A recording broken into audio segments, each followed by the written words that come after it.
Hey guys, welcome back to the Java video series from basic to advanced level। आज हम समझेंगे relational operators के बारे में। तो सबसे पहले हम एक न्यू जावा फाइल बना लेते हैं जिसका नाम हम देंगे रिलेशनल ऑपरेटर डॉट जावा। तो यहाँ पर हमारी एक न्यू फाइल बन गई है। इसके बाद हमको एक मेन मेथड का डेफिनेशन यहाँ पर लिखना है, पब्लिक स्टैटिक वॉइड मेन। तो यहाँ पर सबसे पहले समझ लेते हैं रिलेशनल ऑपरेटर्स क्या होते हैं। तो रिलेशनल ऑपरेटर जैसे आप इनके नाम से ही समझ सकते हो, they are used to check relationship between two expressions. ठीक है, अब वो एक्सप्रेशन कोई भी दो ऑपरेंड्स भी हो सकते हैं या प्रॉपर एक्सप्रेशन भी हो सकता है। तो रिलेशनल ऑपरेटर रिलेशनशिप चेक करता है एंड रिलेशनल ऑपरेटर्स को हम कंपैरिजन ऑपरेटर्स भी कहते हैं क्योंकि they are used to make comparisons. तो रिलेशनल और कंपैरिजन ऑपरेटर जावा में 6 तरह के होते हैं। ठीक है, अब एक छोटा सा एग्जांपल कंसिडर कर लेते हैं। फॉर एग्जांपल आपको चेक करना है इफ़ 5 इज इक्वल टू 7। ठीक है, ये क्या है, यहाँ पर हम इक्वालिटी चेक कर रहे हैं दो ऑपरेंड्स के बीच में। ये दोनों इक्वल है? नहीं, ये दोनों इक्वल नहीं है, तो हमका आउटपुट में क्या आ जाएगा, फॉल्स। तो आपको याद रखना है रिलेशनल ऑपरेटर्स हमेशा बूलियन वैल्यू रिटर्न करते हैं। ठीक है, it can either be true और फॉल्स। और जावा में 6 तरह के रिलेशनल ऑपरेटर्स हैं। The first one is equality operator. Double equal to से रिप्रेजेंट होता है equality operator. The next one is not equal to which is inequality operator. हम चेक करते हैं if operand is not equal to another operand. अगर ये equal नहीं है तो वहाँ उस केस में ट्रू रिटर्न करेगा। अब फॉर एग्जाम्पल मैं सेम ऑपरेंट्स लूँ, 5 इज नॉट इक्वल टू 7, यहाँ पर क्या रिटर्न करेगा, ट्रू, क्योंकि 5 and 7 are not equal. The third relational operator in Java is less than operator. उसके बाद आता है less than equal to operator and then similarly greater than and greater than equal to operator. ठीक है, अब ये जो सारे ऑपरेटर्स हैं ना, वो डिसीजन मेकिंग या फिर लूप्स के टाइम पे काम आता है। तो आपको अगर कोई इसका एप्लीकेशन पूछेगा तो आपको पता है। फॉर एग्जाम्पल आप चेक करते हो if A is less than B then do this else you can do that. So इसके लिए हम यूज़ करते हैं रिलेशनल ऑपरेटर्स को इनसाइड आर लूप्स और इफ एल्स ब्लॉक। एक बहुत ही इंपॉर्टेंट चीज़ जो आपको याद रखनी है, समझनी है, वो है ये जो इक्वालिटी एंड इनइक्वालिटी ऑपरेटर्स हैं वो हम प्रिमिटिव डेटा टाइप्स के साथ भी यूज़ कर सकते हैं, ऑब्जेक्ट्स के साथ भी यूज़ कर सकते हैं। अब ऑब्जेक्ट्स के साथ यूज़ कर सकते हैं कैसे, वो हम देखेंगे अभी। और ये जो चारों ऑपरेटर्स है, the remaining 4 operators can only be used with primitive data types. ठीक है, आप इनको कैर, बाइट, शॉर्ट, इंट वगैरह के साथ यूज़ कर सकते हो, लेकिन सिर्फ बूलियन के साथ नहीं यूज़ कर सकते हो, बाकी सब प्रिमिटिव डेटा टाइप्स के साथ हम यूज़ कर सकते हैं। तो सबसे पहले आते हैं इक्वालिटी ऑपरेटर्स। हम थोड़ा सा जूम इन कर लेते हैं जैसे आपको क्लियरली समझ में आए। तो यहाँ पर हम 2 वेरिएबल्स डिक्लेयर कर देंगे, int a is equals to let's say 5 and b is equals to 7। ठीक है, अब 2 वेरिएबल्स हमने डिक्लेयर कर लिए। हम लिखेंगे system.out.println।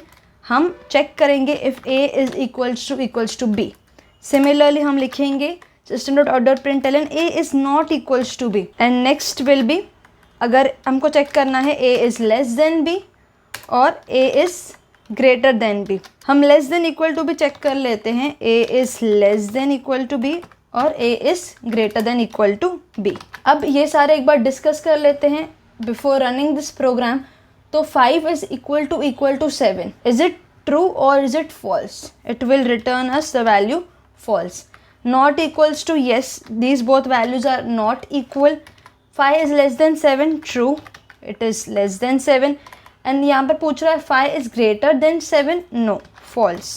ठीक है, the next is a is less than equal to b। 5 is either less than और it is equal to b, दोनों में से कुछ भी ट्रू होना, it will return true। ठीक है, a is greater than equal to b, it will return false। ठीक है, तो ये हमने क्या लिया, यहाँ पर 2 ऑपरेंड्स लिए। यहाँ पर इस केस में a और b को हम यहाँ पर ऑपरेंड्स बोलेंगे और हमने यहाँ पर सारे रिलेशनल और कंपैरिजन ऑपरेटर्स डाले 6 के 6 एंड हमने इसका समझा आउटपुट क्या होगा। Let's just run this program. तो एज एक्सपेक्टेड हमको आउटपुट में आया है false, true, true, false, true and false. तो यही हमारा एक्सपेक्टेड आउटपुट था।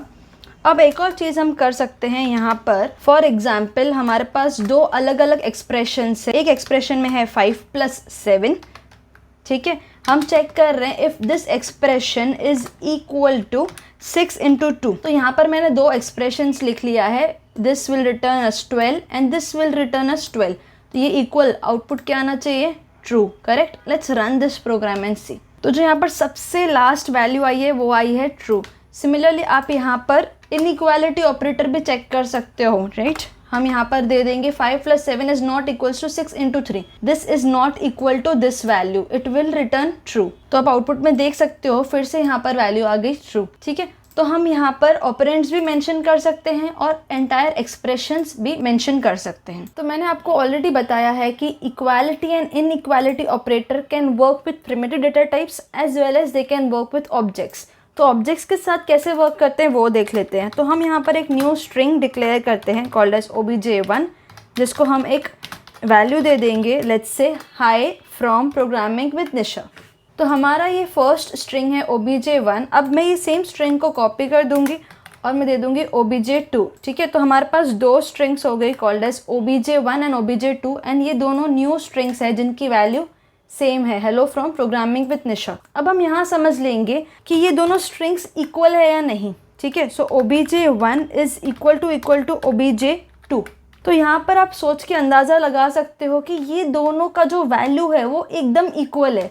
सो सम ऑफ यू माइट से कि ये दोनों एक्सप्रेशंस का वैल्यू, ये system.out.println का वैल्यू आएगा ट्रू, बट नहीं, वैसा नहीं है। क्यों? क्योंकि ये जो इक्वालिटी ऑपरेटर है तभी ही ट्रू देगा जब दोनों ऑब्जेक्ट्स सेम मेमोरी रेफरेंस को पॉइंट करेंगे। यहाँ पर ऑब्जेक्ट 1 एक न्यू स्ट्रिंग बना रहा है, एक नया ऑब्जेक्ट बना रहा है। सिमिलरली obj2 के थ्रू हम एक नया ऑब्जेक्ट बना रहे हैं। भले ही इनकी वैल्यू सेम है बट दो अलग अलग ऑब्जेक्ट्स बन रहे हैं। एक ऑब्जेक्ट का नाम है obj1 एंड दूसरे ऑब्जेक्ट का नाम है obj2, ठीक है। तो जब हम इनकी इक्वालिटी चेक करेंगे हमको आएगा वैल्यू फॉल्स, ठीक है। तो हम पहले तो ये सबको कमेंट आउट कर लेते हैं। We can comment using control shift and slash. तो हमने ये पूरा ब्लॉक कमेंट किया so that we get the value of this system.out.println। We will run the program. तो आप देख सकते हो यहाँ पर हमको वैल्यू आ गई फॉल्स। तो यहाँ पर आपको समझा कि ये जो इक्वालिटी ऑपरेटर है वो कंपेयर करता है दो ऑब्जेक्ट्स को बेस्ड ऑन मेमोरी रेफरेंस, ठीक है। अब आप बोलो कि हमको यहाँ पर ट्रू रिजल्ट चाहिए तो क्या करना चाहिए, कैसे वर्क करेगा ये।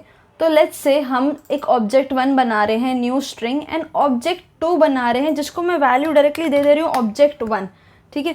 तो अभी क्या है, obj2 में क्या प्रेजेंट है एंड obj2 कहाँ पॉइंट कर रहा है, जहाँ obj1 पॉइंट कर रहा है, ठीक है।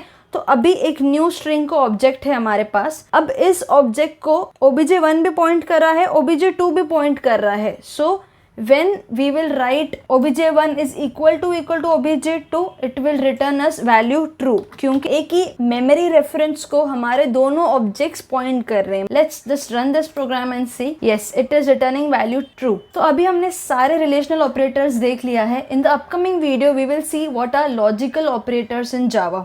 अगर आपने अरिथमेटिक ऑपरेटर्स नहीं देखा है वीडियो तो प्लीज़ देख लेना। एंड अगर आपको ये वीडियो समझा है तो लाइक ज़रूर करना and don't forget to subscribe my YouTube channel. आपको कुछ भी डाउट है अगर रिलेशनल ऑपरेटर में, don't forget to mention it in the comments, I will reply there.